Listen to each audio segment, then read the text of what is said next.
Sebelum melanjutkan, jangan lupa subscribe dulu, terima kasih. Bab 50 Pembunuhan Balik. Ekspresi wajah orang-orang dari keluarga Yan langsung berubah setelah mendengar apa yang dikatakan orang-orang dari keluarga Li. Keluarga Li berencana menggunakan penilaian ini untuk membunuh semua orang jenius dari generasi muda keluarga Yan. Rencana Li Changming sangat kejam. Kita sudah selesai. Sepertinya kita semua akan mati di sini hari ini. Salah satu pria berkata dengan wajah pucat. Haha, benar juga. Baguslah kalau kamu tahu ini. Sebenarnya, bukan hanya kamu, tapi semua orang dari keluarga Yan akan mati hari ini, termasuk Yan Yang. Jiang Chen juga akan mati. Saudara Ming sedang mencarinya, dan dia akan mencabik-cabik Jiang Chen menjadi ribuan keping. Pria yang memimpin kelompok keluarga Li tertawa dengan arogan. Yan Chong, kita berdua akan berusaha semaksimal mungkin untuk membuat mereka sibuk. Kau harus melarikan diri saat ada kesempatan. Beritahu saudara Yan yang tentang berita itu, dan suruh dia melarikan diri selagi masih bisa. Seseorang dari kelompok keluarga Yan berbisik. Wajahnya berubah garang, sudah bersiap untuk melakukan perlawanan terakhir. Tipe pria yang akan mempertaruhkan nyawanya sendiri demi keselamatan orang lain selama masa sulit, bahkan jika pelarian hanyalah kesempatan kecil, adalah seseorang yang harus dihormati semua orang. Tidak mungkin, kita akan mati bersama. Aku tidak akan melarikan diri sendirian. Yan Chong juga memiliki ekspresi yang garang. Dia tahu bahwa dia tidak akan bisa hidup sehari lagi. Karena itu, dia memutuskan untuk bertarung sampai akhir. Ini benar-benar mengharukan. Jangan khawatir, kalian semua akan mati bersama. Bunuh mereka. Pemimpin itu tersenyum dingin. Kedua pemuda di sebelahnya mengangkat pedang mereka tinggi-tinggi ke udara dan mulai berlari ke arah Yan Chong dan yang lainnya. Sapuan, H+. Dua sinar terang datang dari kejauhan dengan suara yang menusuk. Dua sinar kemasan itu datang seperti dua sambaran petir saat menyambar tepat di antara kedua alis kedua pria itu. Sapu, sapu, Dua suara menusuk bergema. Orang-orang itu masih berdiri, tetapi tubuh mereka membeku. Lubang seukuran jari yang dipenuhi darah berada tepat di antara alis mereka. Darah terus mengalir keluar dari lubang itu. Pukulan, pukulan. Detik berikutnya, kedua pria itu jatuh ke tanah berlumuran darah mereka. Tempat itu langsung menjadi sunyi. Yan Chong dan dua orang lainnya yang mengira mereka pasti akan mati menatap mayat-mayat yang tergeletak di tanah. Mereka terkejut dan tidak tahu apa yang baru saja terjadi. Ketiga lelaki dari keluarga Li itu ternganga lebar. Ketika mereka melihat bagaimana rekan-rekan mereka tewas, mereka merasakan hawa dingin yang menusuk tulang belakang mereka. Kedua pria yang tewas itu adalah pejuang Qihai, tetapi mereka terbunuh tanpa mengetahui apa yang terjadi. Apa yang mereka ketahui tentang hal ini? Hal ini memberitahu mereka bahwa pria yang menyerang mereka tadi jelas jauh lebih kuat daripada mereka. Apa yang kau katakan tadi benar. Tak seorang pun dari kalian akan hidup lebih lama dari hari ini. Terdengar suara dari balik pepohonan. Yan Chong dan dua pria lainnya menoleh dan melihat seorang pemuda berjubah putih berjalan santai ke arah mereka. Di belakangnya ada seekor anjing kuning besar. Itu kakak Jiang Chen. Yan Chong dan dua orang lainnya hampir berteriak kegirangan. Meskipun Jiang Chen lebih muda dari mereka, kemampuannya jelas lebih tinggi. Itulah sebabnya mereka tetap harus memanggilnya kakak. Berbeda dengan trio yang gembira ini, para pria dari keluarga Li semuanya berwajah pucat. Hanya dengan melihat Jiang Chen, mereka merasa seolah-olah sedang melihat kematian. Dengan kemampuan mereka, menabrak Jiang Chen pada dasarnya sama saja dengan menabrak kematian. Pemimpin kelompok itu sudah kehilangan semua kesombongannya. Sekarang dia takut dan menggigil, kedua kakinya gemetar. Kakak Jiang Chen. Yan Chong menelepon. Dalam. Jiang Chen menganggukkan kepalanya sebelum dia mulai berjalan menuju orang-orang dari keluarga Li. Aku dengar kalian akan membunuh semua orang dari keluarga Yan di gunung ini, terutama aku. Tidak, itu tidak benar. Meskipun kekuatan tempur mendiang pemimpin Qihai cukup bagus, ia baru saja mencapai level ini. Perbedaan antara dirinya dan Li Changhao masih cukup besar. Li Changhao lebih kuat darinya dan juga berada di alam mendiang Qihai, tetapi ia dengan mudah dibunuh oleh Jiang Chen. Takut setengah mati, mereka bertiga juga takut setengah mati. Jiang Chen hanya berdiri di depan mereka, tetapi mereka sangat ketakutan. PSSS. Bau kencing tercium dari salah satu dari tiga pria keluarga Li. Salah satu pria yang kedua kakinya gemetaran itu sedang kencing di celana karena ketakutan yang amat sangat. Apa-apaan, manusia burung ini benar-benar tidak berguna. Dia adalah seorang prajurit Qihai akhir, bagaimana dia bisa mengompol seperti ini? Anjing kuning besar itu tidak dapat menahan diri lagi, ia langsung mengungkapkan rasa jijiknya. Seekor anjing yang dapat berbicara, ini langsung menarik perhatian semua orang. Tunggu.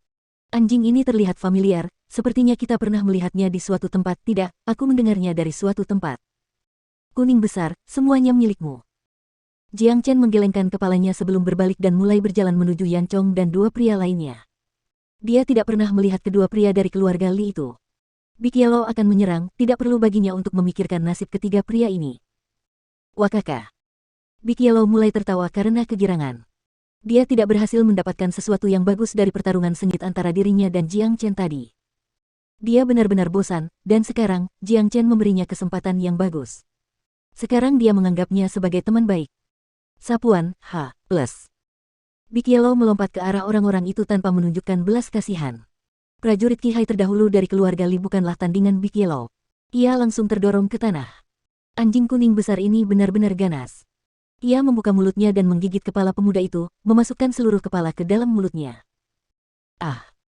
Ceritan mengerikan terdengar dari mulut anjing kuning besar itu diikuti oleh suara tulang retak. Kepala pemuda itu telah digigit oleh anjing kuning besar itu. Darah mengalir keluar dari leher seperti air mancur, menyembur setidaknya sejauh 1 meter. Astaga! Big Yellow lalu memuntahkan kepala itu dari mulutnya. Tengkorak pemuda itu terbang beberapa meter jauhnya. Wajahnya menatap ke langit. Noda darah memenuhi seluruh wajahnya, dan matanya terbuka lebar. Set gelombang-gelombang. Semua orang kecuali Jiang Chen merasakan hawa dingin di tulang belakang mereka. Anjing kuning besar ini terlalu kejam. Kedua pria dari keluarga Li lumpuh karena ketakutan. Meskipun mereka tidak takut mati, mereka takut dengan penyebabnya. Akhir yang mengerikan dari pemuda ini hampir membuat mereka takut setengah mati. Anjing kuning besar itu tidak peduli betapa takutnya mereka. Ia menunjukkan senyum jahat di wajahnya, membuka mulutnya yang besar dan memamerkan gigi putihnya sebelum ia melompat maju dan menggigit kepala pria lain. Ah! Lelaki terakhir meletakkan kedua tangannya di atas kepalanya dan mulai berteriak keras karena takut. Ia jatuh ke tanah, ia pingsan karena takut. Meskipun dia adalah seorang prajurit Qihai, dia tumbuh di rumah kaca selama ini. Dia jarang melihat pembunuhan terjadi di depannya, apalagi adegan kematian yang begitu kejam. Pikirannya tidak bisa dibandingkan dengan Jiang Chen sama sekali. Bukan hanya dia, bahkan Yan Chong dan dua orang lainnya pun tampak pucat karena ketakutan. Mereka tidak terbiasa dengan kekejaman anjing kuning besar itu. Persetan dengan ibumu. Bagaimana kau bisa pingsan seperti ini? Bahkan jika kau pingsan, kau tetap akan mati. Anjing kuning besar itu berkata sebelum dia menghantamkan kukunya ke kepala pria itu, menghancurkannya menjadi berkeping-keping. Kau hanya seekor anjing. Kenapa kau begitu kejam? Tidak bisakah kau bersikap lebih lembut? Jiang Chen menggelengkan kepalanya. Anjing bodoh ini bisa saja menggunakan cara lain untuk membunuh ketiga orang ini, tetapi dia malah terus membidik kepala mereka. Bagaimana kau bisa mengatakan aku kejam? Aku telah membunuh mereka dengan cepat dan tanpa rasa sakit. Bagaimana kau bisa mengatakan aku kejam? Aku, ayahmu, sedang berbelas kasih. Kau tahu apa itu belas kasih, nak? Anjing kuning besar itu langsung merasa tidak senang. Ia mengangkat kepala anjingnya tinggi-tinggi ke udara dan mulai berdebat dengan Jiang Chen. Garis-garis hitam langsung muncul di dahi Jiang Chen. Diamlah, kau menggangguku, ayahmu. Tutup mulutmu, mulutmu ada di tubuh ayahmu. Aku, ayahmu, akan mengatakan apapun yang ayahmu suka. Aku, ayahmu, telah membantumu membunuh orang, tetapi anakmu masih ingin mengatakan bahwa aku, ayahmu, kejam. Kau benar-benar tidak berperasaan. Anjing kuning besar itu terus membantah. Baiklah, kau sudah berbelas kasih. Kau adalah anjing paling berbelas kasih di dunia, apakah ini tidak apa-apa? Jiang Chen buru-buru mengakui kesalahannya. Meskipun dia belum lama mengenal anjing ini, dia cukup memahami karakter anjing ini. Jika dia mulai berdebat dengannya, pertengkaran itu akan berlangsung lama.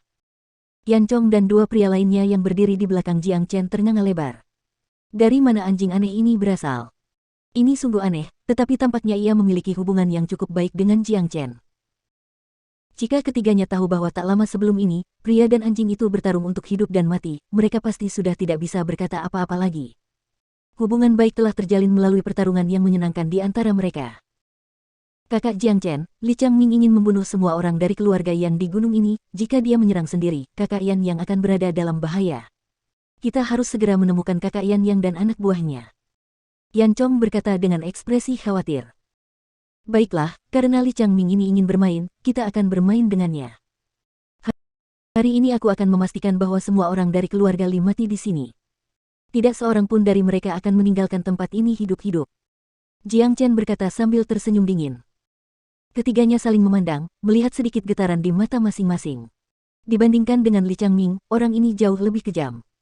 Kakak Jiang Chen, ada 13 orang dari keluarga Li. 5 dari mereka baru saja meninggal, dan masih ada 8 dari mereka. Menurut orang tadi, orang-orang lainnya berkelompok bersama, dan mereka berencana membunuh kita satu persatu. Kata Yan Chong. Apakah kamu tahu di mana Yan Yang dan yang lainnya berada? Jiang Chen bertanya. Ya. Yan Chong menjawab. Ayo pergi, orang-orang dari keluarga Li pasti menuju ke lokasi itu juga. Kata Jiang Chen. Orang-orang dari keluarga Li sudah mulai bergerak. Dia harus segera menemukan anggota keluarga Yan lainnya. Jika tidak, keluarga Yan akan menderita kerugian besar. Yan Chong dan 2 orang lainnya jelas tahu tentang situasi ini. Jika Jiang Chen terlambat sedikit saja, dia hanya akan menemukan beberapa mayat. Di seberang hutan, pertarungan baru saja dimulai. 7 orang dari keluarga Yan dipimpin oleh Yan Yang. Di seberang mereka ada 8 orang dari keluarga Li, dipimpin oleh Li Changming. Penilaian itu ditakdirkan berubah menjadi pertarungan hidup dan mati antara kedua keluarga. Yan Yang adalah orang nomor 1 di generasi muda keluarga Yan, jadi dia pasti agak cerdas. Dia sudah menyadari tindakan abnormal keluarga Li. Itulah sebabnya dia mengumpulkan semua orangnya dengan sangat cepat. Li Changming juga menyadari gerakan keluarga Yan, itulah sebabnya dia juga mengumpulkan semua anak buahnya. Tujuannya adalah untuk melakukan serangan mematikan. Oleh karena itu, kedua kelompok bertemu di sini. Yan Chong dan 2 orang lainnya berada jauh dari sini, itulah sebabnya mereka bertemu dengan orang-orang dari keluarga Li sebelum mereka berhasil bergabung dengan yang lain. Untungnya, Jiang Chen mampu menyelamatkan mereka pada saat yang genting. Li Changming, kamu melanggar aturan penilaian ini dengan melakukan ini. Wajah Yan yang tampak muram. Situasi hari ini buruk bagi keluarga Yan. Li Changming adalah seorang prajurit Mortal Core, hanya dia yang mampu membunuh mereka semua. Peraturannya. Setelah membunuh kalian semua kandidat untuk Sekte Pedang Surgawi akan berasal dari keluarga Li. Selain itu, aku sudah berhasil menembus alam inti fana. Tidak diragukan lagi, aku akan bergabung dengan Sekte Pedang Surgawi. Tapi sekarang, yang ingin ku ketahui adalah, di mana Jiang Chen? Li Changming berkata dengan dingin.